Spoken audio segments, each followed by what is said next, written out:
What is going on, everybody? Welcome to Sixers Post-Game Live. Sixers get the L here in Game 6. An embarrassing loss. Really frustrating game to watch. 95-86 here in Game 6. It is going 7 in Boston. Joining me, my man Tiago at Tiago PHL. What's up, Tiago? What's going on, Chris? Feels like we've been here before, right? We've been this movie, seen this movie a million times. There's a comment on the chat. Same old Sixers. I'll tell you what, though. I thought the team competed tonight. I didn't think this was a meltdown. Some folks may go down that path. Perhaps you think it that way. I just thought that Sixers blew a big opportunity in the first half. I mean, Boston looked absolutely beatable once again, and they just couldn't capitalize. And late in the game, man, I'll take any non-Doc Rivers coach team to close out a game against the Sixers. So brutal, absolutely brutal. Sean, can you hear us? Cutting in and out. I can hear you now. Yes. But yeah, I don't know what's going on with my tech issues, but yeah, not the spirits I hope to be in with you fellas tonight. That one hurt. That one hurt me more than I thought it was. It was there for the taking. I was believing. Third quarter especially, I was feeling it. But yeah, that one hurt big time, and they gotta find a way to rebound ahead of Sunday. I think if I had to sum up this game, it was just missed opportunities. Especially late in that game. Back to back, missed wide open 3-pointers by DeAnthony Melton. How many wide open shots did PJ Tucker have in this one? And just brick after brick. How many wide open freaking layups from Tobias Harris did he have in this one? Let's go to some comments quick. Guys, if you're watching us, wherever you're watching, please be sure to give this video a like, help us out. Let's go to some comments. Anthony says, same old Sixers. Steven says, Sixers will continue to get good looks and play solid defense in Game 7. The extra day will help Harden and JoJo at peak form. Kill me. Tom says Embiid is a fraud. Get out of here, man. Stop that. Anthony says Celtics going to do what they did versus Milwaukee last year. I mean, yeah, they're in the same situation. Derby says, I could have predicted this, fellas. The NBA sure does love their money and views. We're not going to get into that. Steven says Celtics did nothing to distinguish themselves. Again, they're flawed. No true point guard. I agree. Anthony says Embiid and Harden sold the game. Nobody else. Not a Doc fan. But the top 2 stars showed zero heart. And that's where we're going to lead off in this one, because we got to talk about the first half, where, like Tiago said before we went live, is where this game was lost. Not that fourth quarter stretch. It was the first half when the Sixers got away from the pick and roll. It was really brutal to watch. I mean, I think at one point your 2 best players in Harden and Joel Embiid had 8 turnovers combined. Looking at my numbers here, it was like shooting wise. Oh, Embiid in the first half shot a combined 6 of 19 from the floor. They had shots 0 for 6 from 3. And somehow they were only down 7 at halftime, it felt miraculous. But I'll throw it to you, Tiago. Like, what went wrong in this first half? Yeah, I mean, that was obviously a big change for Boston going into the game, right? So they put in Robert Williams in their center power forward spot. They really went back to the double big lineup, and the idea was very simple, right? He's going to play off PJ Tucker, protect the rim, take away the looks at the rim. I thought it took the Sixers a very long time to realize that adjustment that Boston made, from a standpoint of like, hey, if PJ Tucker is not going to shoot from the corner, man, or if he's going to start missing them back and forth, like, you have to go into Georges Niang mode. You have to go into the Anthony Melton mode. You have to flip Tobias Harris, Maxey to the corners. And I thought, yes, Doc Rivers did that, but I think he did that a bit too late. I don't think, again, I'm not trying to make this about Doc Rivers because I didn't think it was the reason why they lost, but I thought that early in the half when Boston's offense was also struggling and Tatum was having an all-time disaster job for 3 quarters, I thought that that's when the Sixers should have taken control of the game, the series, and put that game away. And then you look up in the scoreboard going into the fourth quarter, and it's a tie ball game. So, yeah, I mean, people are going to look at those last 5 minutes, and we can talk about those 5 minutes themselves. But to me, you got to put that game away in the first half. And I thought that it took them a while for them to realize that from a spacing standpoint, this is probably like a Georges Niang Mellon game. And I thought that when they made that switch in the second half, specifically the third quarter, their offense was flowing pretty well. We can talk more about Joel and Harden itself, but I thought it started there. And again, games like today, man, it's got to be quick. The adjustments have to be real time, quick, because if you got to put on Jason Tatum and Jaylen Brown to hit shots at the end of the game, I don't like the chances. I guess the Sixers. So. Yeah, this is the shot chart for the Sixers in the first half. It was really tough to watch, like Tiago said. The Celtics had 19 bench points compared to the Sixers 3. I thought the Sixers, again, took way too long to get set up in their offense. That's definitely been an issue in this series. When they are clicking on all cylinders, they are pushing the pace, they are moving the basketball. Just way too many shots, with 3, 4, 5 seconds left in the shot clock. I'll throw it to you, Sean. Like, thoughts on the first half? Yeah, it was disappointing. The Robert Williams switch up made more of an impact than I expected. Initially, I was kind of happy. I don't want to say happy about it, but I thought it fills the Sixers' needs in a better way, especially defensively, that Embiid is not pulled out to the perimeter. I think we did see that he was excellent defensively. A couple block shots, a couple that should have been blocked that was either called a goaltender, didn't work out, whatever. But on the offensive side of things, yeah, it was too slow to make those adjustments. Tucker did get up a number of threes today, but he's just not enough of a threat to command the respect of a defense to change the picture. And that's becoming clearer and clearer in this series. And he did have the nice layup on the one package, which is a little new to see, of him attacking a closeout and getting a finish around the rim. So I guess we saw a little bit of PJ Tucker, but it didn't feel like there was the same fight and energy from this team across the board that I think we've seen in these past couple games. And that, to me, was the most disappointing part. I think it was the shooting for the Sixers. Like the fact that the Sixers shot 36% from the floor in this one, 23% from three, and we're right in it at the end is crazy to think about. But the pick and roll offense was not effective at all in this game. And most of that comes down to PJ Tucker being way too hesitant in the corners, the Sixers not hitting their open threes. Any thoughts? I'll throw it to you, Sean. Like, why couldn't – I mean, you look at last game. They ran an absurd amount of pick and rolls with so much success in Game 5. What happened in Game 6? Yeah, I think for starters, I don't think James Harden had the same burst, the same energy, not the same juice tonight. It felt like he was a little lacking creating separation, fell into foul grifting mode and trying to attack calls, attacking contact, not trying to get baskets, which is a downhill spiral for him that we've seen. I also think Embiid, his knees seemed to bother him more tonight than I think we've seen in the past game, at least the past couple games even.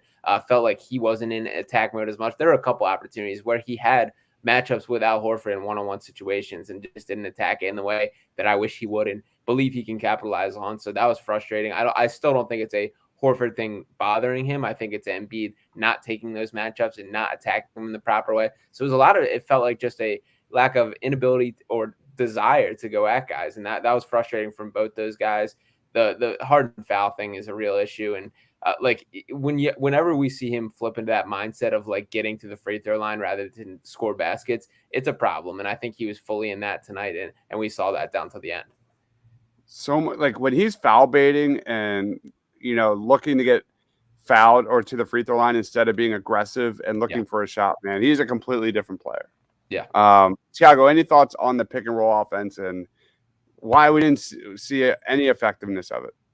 Yeah, I noticed that Boston made an adjustment on that defense. They were flashing weak side help, Derek White, Marcus Smart. So when Joel popped, you'd have either White or Smart sprint away from their defender into Joel Embiid's shooting pocket.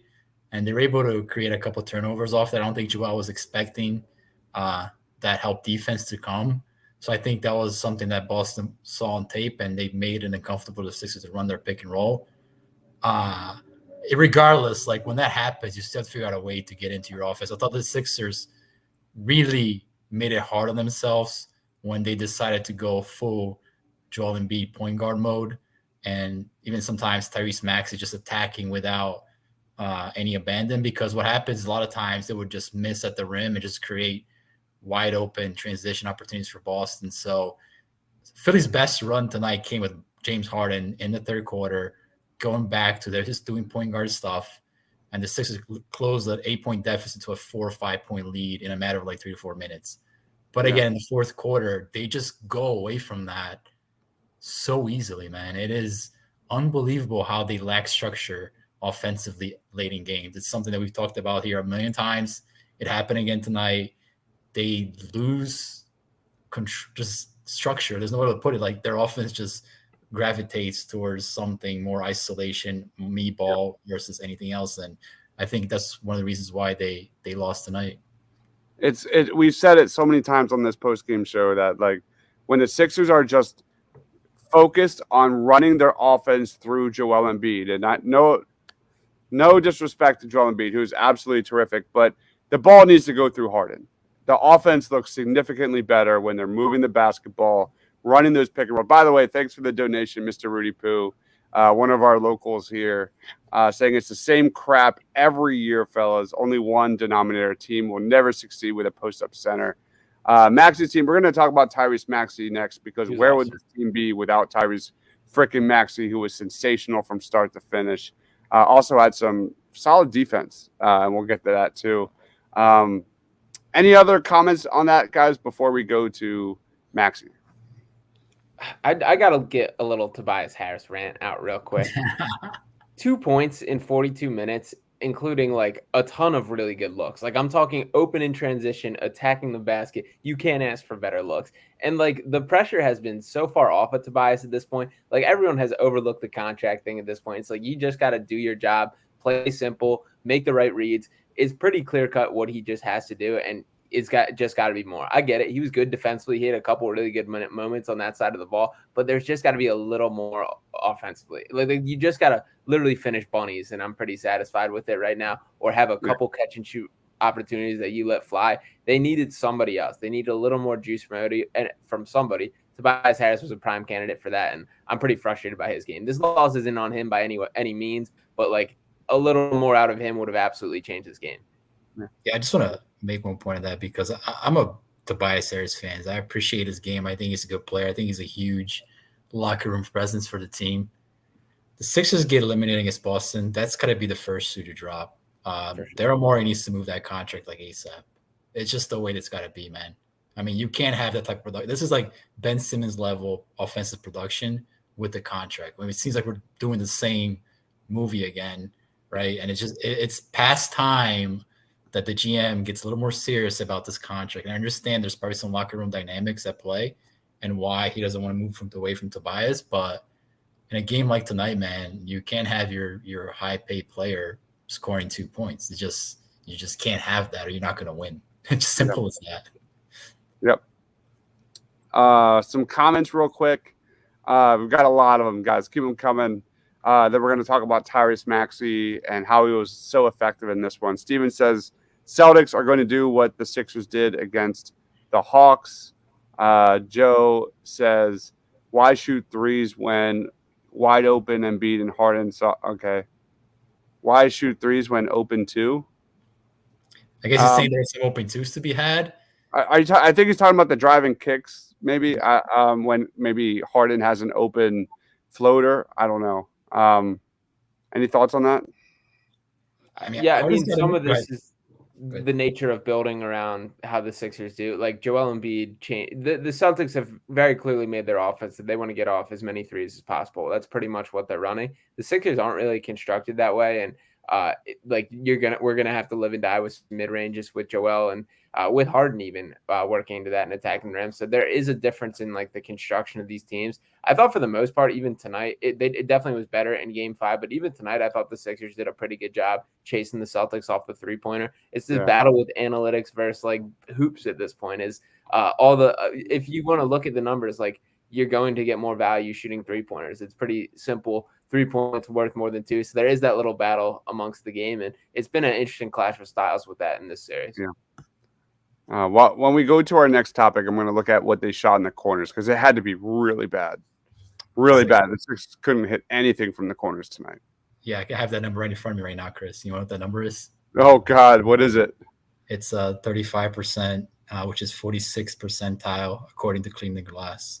They took 15% of their shots from the corner, which is 94th percentile according to Clean the Glass. So They took a high volume of threes compared to league average, but they shot below league average from the corners. That passes the eye test. Jeff says, I would have them in the gym tomorrow practicing lips and hitting threes. Nationwide River says, multiple opportunities to stretch the lead in the fourth, but couldn't pull away. The slow start didn't help. Jeff says, where's Harden? Oh, my God. Barry says, down by 16 points in the middle of the second quarter. They went on a 9-2 run to bring it to 7. Maxey was hot in the first half, the only one to keep it close. Let's talk about Maxey real quick. I'll throw it to you, Tiago. Here is his shot chart in this one. But Maxey was really the main source of offense for the Sixers in the first half. I think he had 15 points. And Tiago, what was your take on Maxey? Yeah, I was really impressed by his competitive level. I mean, he's going to be on the tape for those 2 Tatum hits at the end of the game. But I thought that he competed at a very high level defensively, man. I probably was the most impressive defensive performance that I've seen from Maxey. I thought he was locked in defensively. He's never going to be a perfect defensive player, but he was up to the challenge, the physicality. I was very happy to see him take on that challenge tonight. It didn't turn out for his way tonight, but I don't fault him for that. I thought he was locked in. I think offensively, man, like he was the guy. I mean, the Sixers were generally horrendous in the half court. So anything they really got easy tonight was mostly Maxey out in transition. He was a big part of that. Doc finally made the adjustment, right, to put Maxey in the corner in the second half a little bit more. So he became an outlet off those pick and rolls and those driving kicks, hit a corner 3, attacked Robert Williams off a closeout. If Boston decides to go to the same lineup again, I hope Doc sees that dynamic and makes that flip early on in the game because I do think that Robert Williams can't close out on Maxey. That's just a win for the Sixers. So, but overall, man, he was the best player by Philly by a country mile. It wasn't even close. Yeah. Chris says, drive more to the hoop and make them foul. Too many missed 3-pointers. What was your take on Maxey, Sean?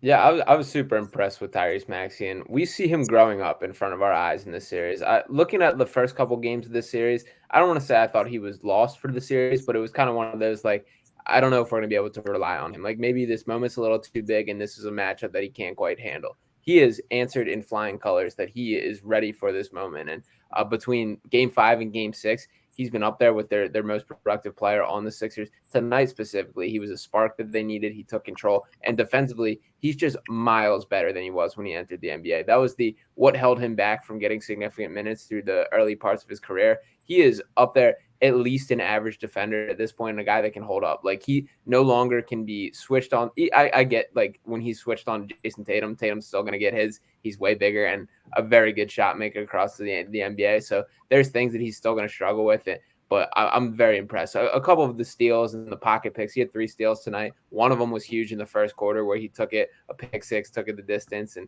did that. So there were a couple momentum changing plays that he made on the defensive end and all that with the attacking closeouts, dunking the ball, finishing on the rim. So I was very impressed with Maxey's game, and he really was the spark and sign of life throughout this matchup. Yep. It's just hard because, like, only in one game this series, we finally saw a team click on all cylinders consistently together. Like, that's been like the pattern, the trend of this series so far. Maxey goes off, but Harden sucks. Tobias sucks. Yeah. Or Harden goes off, nobody else plays, or Embiid's doing it all and nobody else shows up.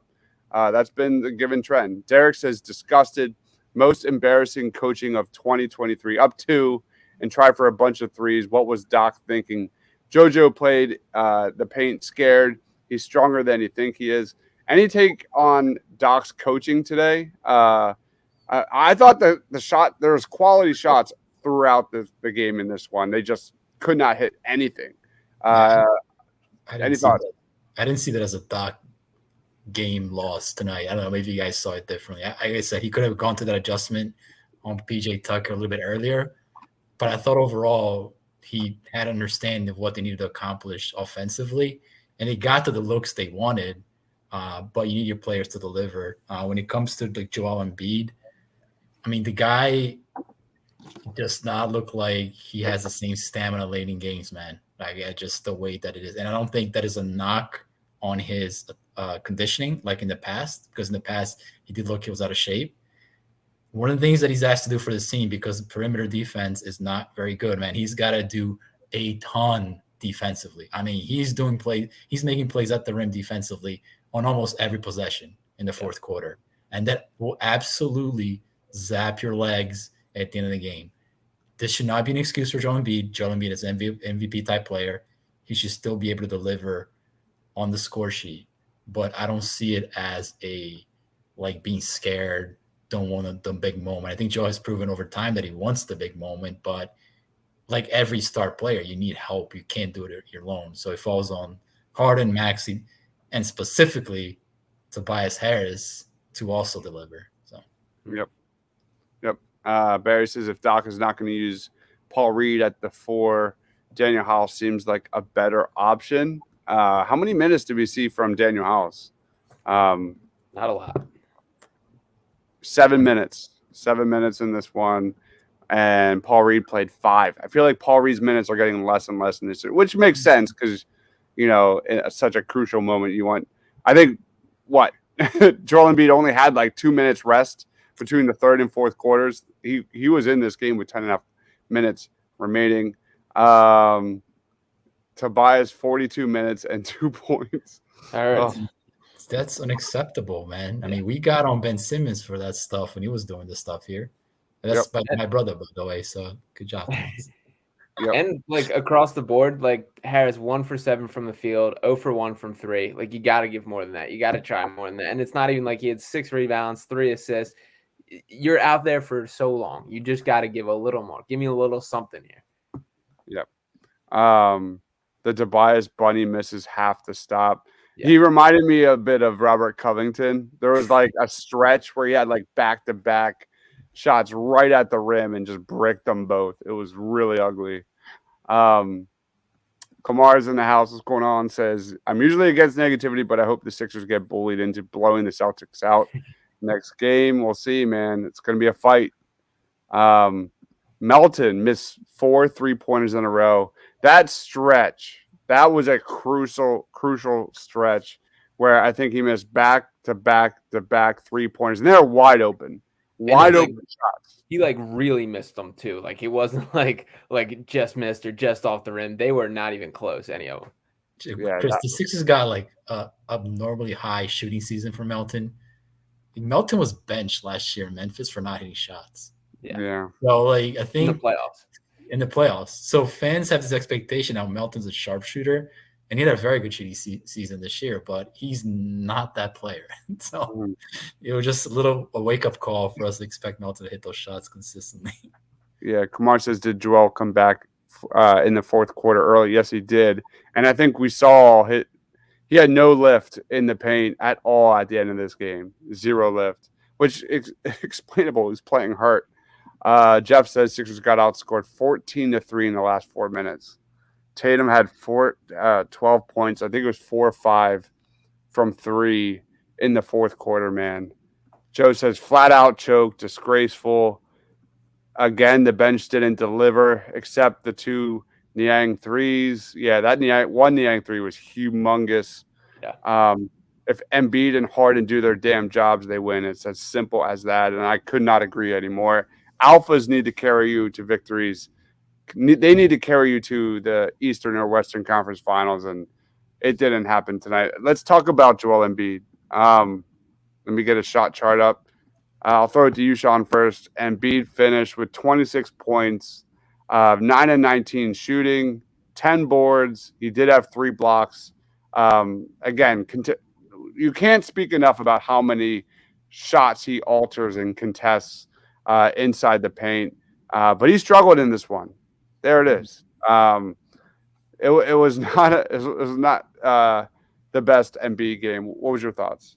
Yeah, I thought defensively he was awesome. As Tiago pointed out, the amount of times the Sixers get beat on the perimeter, it's on Embiid to clean that up, and he absolutely does at an extremely high rate, up there with the best rim protectors across the entire NBA. Offensively, he left a little bit to be desired. He still ended with 26 and 10, and I thought it was an okay Joel Embiid game, but I was frustrated by the lack of aggressiveness. when he gets the one-on-one matchups with Horford, that's what we're looking for at this point. Those are what we go to. And I feel like he didn't capitalize on a lot. And it bothers me that he seems bothered by Horford for stretches, because I feel like we were past that. I feel like that Joel Embiid reached a level where that's no longer an issue, because this is a devil that's been haunting him in from years past, and we've seen him struggle in that matchup. But I just thought we were past it, and there's been moments where it's looked to be the case. So I would like to see him be more in attack mode. There's times where I would like for him to really like use his body and put his shoulder down in a way that I think sometimes he opts not to. He either goes to that little fade or looks to dish out in the corner. So I just want to see him locked in attack mode more than I think I saw him tonight. I do think the knee bothered him tonight more than we've seen the past couple games, which was disappointing to see. And at least there's the one extra day off ahead of Sunday's matchup. But either way, they're going to need him to be the best version of himself come Sunday. I thought his body language was off in this game. Just something different. So, different vibe. Definitely a different vibe. I don't know if it was nerves, at least from the jump, or what. But, Tiago, what was your take?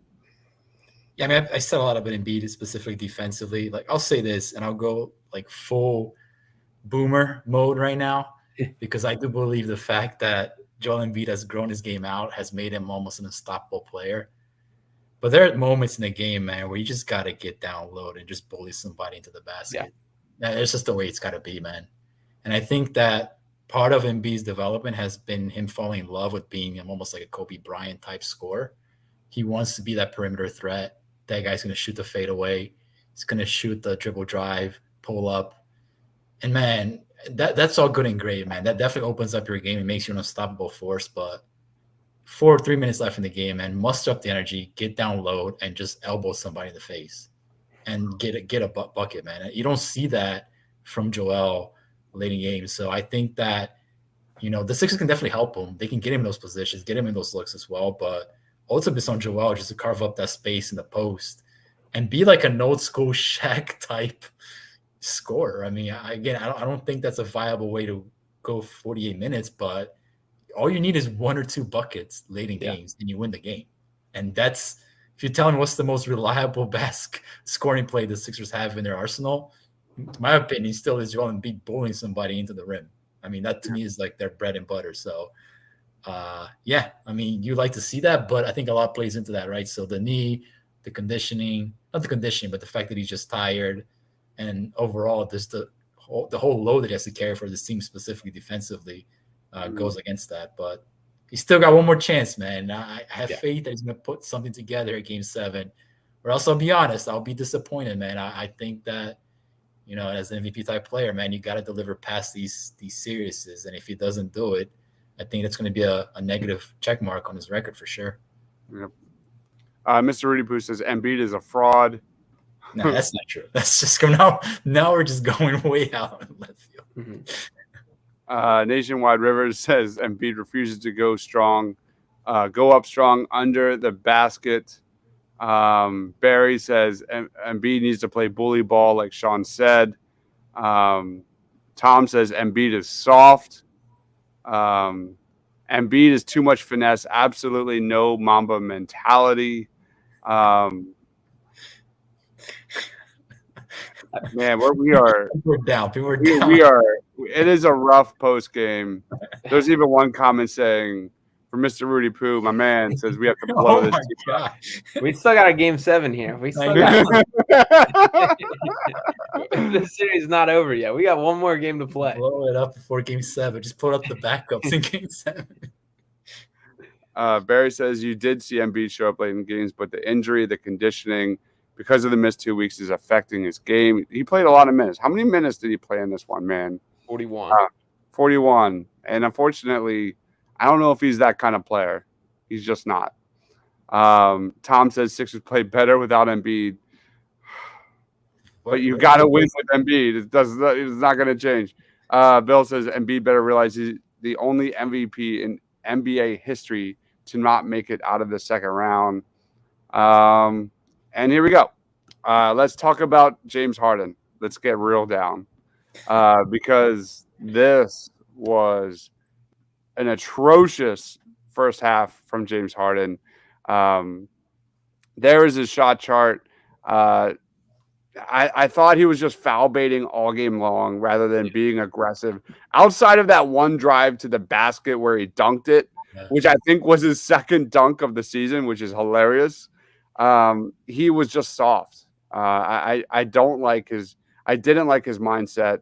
I do think the Sixers need to run the offense more through Harden rather than Embiid because I just like the pace, the ball movement, all that and above. But I'll throw it to you, Sean. What happened to Harden, who continues his bipolar play in the playoffs? Yeah, it's interesting. Statistically, like he's not that far off from last game. I thought both these games have been ones where he took like a little bit of a step back. But as far as impact on the game, it was drastically worse in this game. And it felt like in game 5, he threw like a perfect game as far as reading when to attack, when to create. He felt very point guard like the way he orchestrated things.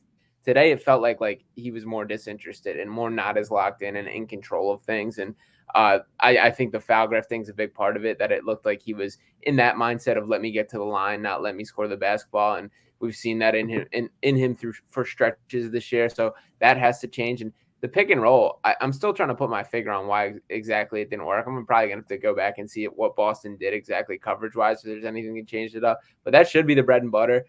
He should be exploiting matchups in a way that he really didn't. Marcus Smart got him on a charge on one when he was getting downhill. I thought he had some moments where he made Horford dance and did some things on the perimeter, but it's just got to be more efficient. It's just got to be more. It's just got to be better from him. So poor game, and throw it out, scrap it, I guess. I'll put it slightly above the game 2 and 3 performances, but not good at all from Harden.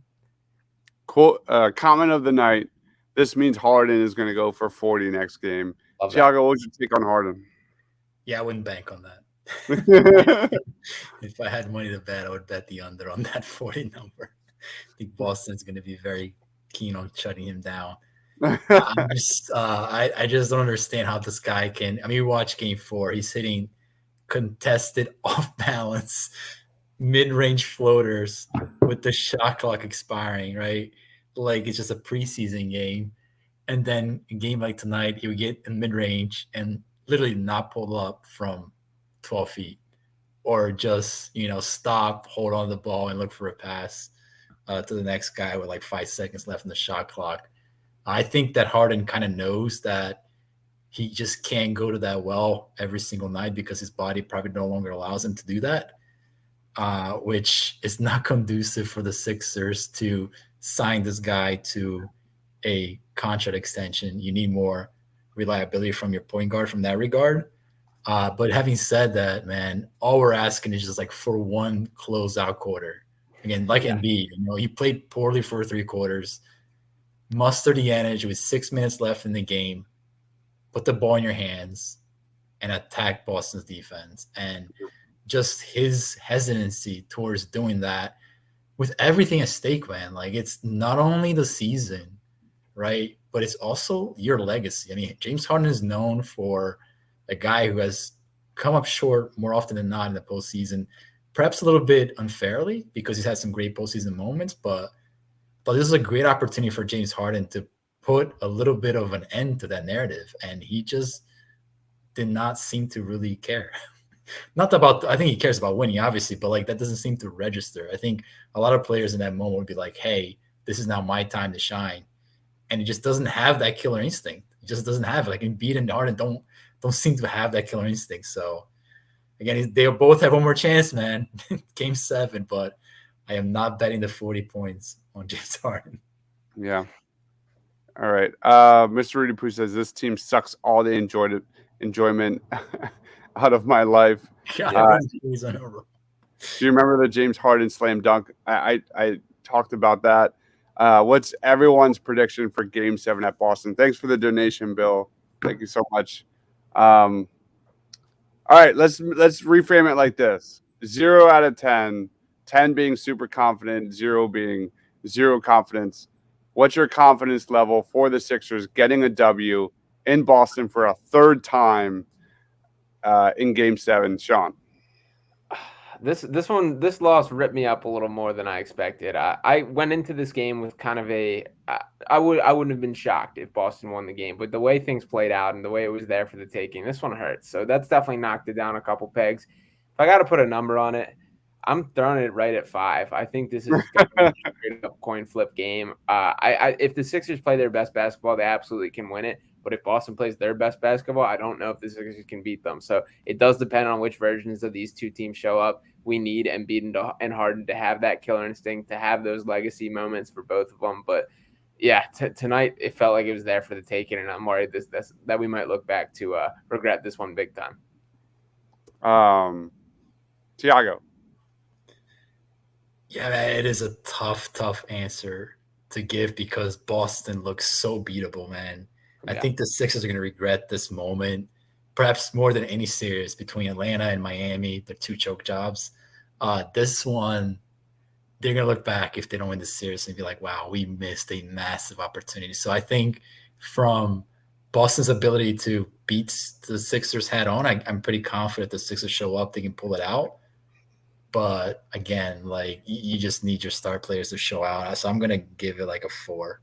I just don't think the Sixers are they're gonna be delivering late in the game 7. This was my prediction before game 5. Sixers win game 5. Sixers lose game 6. Yeah. It's all up in the air in game 7. I agree with Sean. I'm going to 5. Anybody saying they know what to expect in game 7, I don't think has any Chris what they're saying. No, can I just give some more context to how bad Boston was tonight? I know. That's what the Tatum factor. Yeah. Oh. 1 point. He was 1 point 0 for 10 in the first half, and the Sixers lost this game. So let me just give you some numbers. Boston averaged 100 points per possession offensively. That's 10th percentile. They had an effective field goal percentage of 52%. That's 40th percentile. They turned the ball over 18% rate. That's 11th percentile. They got to the line 18% rate. That's 36th percentile. Like, you have to murder these teams when they come to your building in game 6 and play at that level. That just speaks to an unbelievable lack of killer instinct, an unbelievable lack of understanding the moment and living off the crowd. So to think the Sixers are going to Boston, right, and pull this out and get in a game 7, I know they won game 5, man. I just don't see it. My one sliver of hope is, if we've known anything in this series so far, is that Marcus Smart is the leader of this Boston team, no question. I hope he takes 1,000 shots in game 7 and misses all of them. And maybe that is a huge storyline for the Sixers, that he's going to fall down eventually and start missing some shots because the dude is on fire against the Sixers. I also think there's a chance that Joel Embiid, we still have not really had the Joel Embiid moment. He's been good. I think there's a chance that he just shows up and has that locked-in mentality, that refuse to lose MVP-like performance. I think he has that in him, and I do think, I get it's only 1 day or 1 extra day, but it's notable that there's 2 days off in between. This is not just a 48-hour turnaround and you're playing basketball again. He'll have 2 full days off to get in the ice bath, get whatever he needs done on his legs and knees and whatever. And whatever version of him that he is, I hope he throws every 1,000% of that on the floor. And that's, I guess, where I'm giving hope, is even as good as Boston is, and I mean, they're a good team, but not unbeatable by any means. Joel Embiid's the best player on this floor and has been throughout this whole series. So if he can have that moment, that game, the Sixers can absolutely win. And that does give me at least some optimism. Right. Michael says it's over. Steven says Sixers by 7 in game 7. Mr. Rudy Poo says after this loss, Harden's gone, Tobias, Glenn, by Joel Embiid. Jeez. Get all the assets we can. Rudy Poo needs to go to sleep because it's just too much. This is a pretty doom and gloom post game. So Barry says 7 out of 10. They are 2 for 3 in Boston. But we talked about with Tatum struggles, 17 turnovers. Man, That's it, man. Missed opportunities, man. Missed opportunities. Chris, imagine the Sixers going to play Boston game 6 down 2-3, and Embiid is 1 for 15 going to the third quarter. Do you think there's even a fourth quarter? I mean, Philly's probably down by 30 going to the fourth quarter. Yeah. The fact that Sixers couldn't capitalize on that is insane. It's absolutely insane. All right. I don't even think we're gonna do a post or a player of the game segment here. It's Maxey, and Maxey. All right. Niang. Niang? I'll give Niang my Yeah. yeah. All The right. minivan. Thiago? I think Niang should have played a little more too. I respect that he did his thing. Defensively, he was pretty good tonight too. He competes on that side of the floor. I'll give Niang my vote. All right. Thiago, any other player of the game mentions? Nah, I mean, for me, it's Maxey. It's just it's Maxey. Very, very disappointed by the rest of the group, specifically Tobias Harris. Yeah, Barry says Philly has the most fourth quarter comebacks during the regular season. Can I say something about that? Yeah. Because people have said that in the past. When you sleepwalk through 3 quarters against the Charlotte Hornets and you have to come back in the fourth quarter, the same as coming back in the fourth quarter in a playoff game against the Boston Celtics or whatever. So I know people like to bring up a lot of regular season numbers. It just does not play out in the postseason because regular season tends to be pretty slow. Pat's in the house. What's up, man? What's going on? Maxey was the only one who showed hard. Facts. Let's wrap it up. Sixers play Sunday, correct? They have an extra day off, I believe. Yep. So Happy Sunday. Mother's Day. Happy Mother's Day. God, I hope I don't get divorced. Anyway, guys, plugs, final thoughts, Sean. Floor is yours. I'm defeated, man. Yeah, I'm defeated too. This one was more of a gut punch than I could have ever expected going in. But yeah, we regroup, all the marbles, everything on the line. And I think a game that will matter a ton for the long term of both these franchises. I think this is going to have some real effects depending on whichever way this one swings. So Sixers need to show up, make sure that's the case. Follow me on Twitter at Sean_Bernard1. Can check out my written work on Philly Sports Network. Check out Pick Swap Media for some more stuff there, and catch me on Fox Sports The Gambler 1025. Amazing stuff there. Sean is one of the best the best Sixers Twitter follow, period. I don't know what I would do without Sean tweeting. Thiago, wait, is it really a noon game? I'm still seeing TBD on ESPN. I would love it if it's a noon game. That would be awesome. That'd be wild. I don't like that. I want like a 3:30. Thiago, plugs, final thoughts. Yeah, I mean, legacy game. There's exactly what Sean said, man. People's legacies are at stake here. James Harden, Joel Embiid. If you guys want to remember for something as a duo, now's the time. The window's still open for a championship run. So, yeah, I'll be looking for those two guys to show up on Sunday in a massive way. So, yeah, and you can follow me on Thiago at TiagoPHL on Twitter. All right, guys. Thank you, everyone, for watching. We're closing shop here. We went way longer than we normally do. Wherever you're watching, please be sure to like and subscribe. Amazing Sixers content creators right here. He is Thiago. Again, at TiagoPHL on Twitter and at Sean_Bernard1 for Sean. Again, check out his amazing workout, Pick Swap Media, and contributions at Fox Sports The Gambler with my man Mark. Those are awesome. Love those shows. He is Thiago. He is Sean. I'm Dives. We'll catch you on Sunday. Stay awesome, everyone.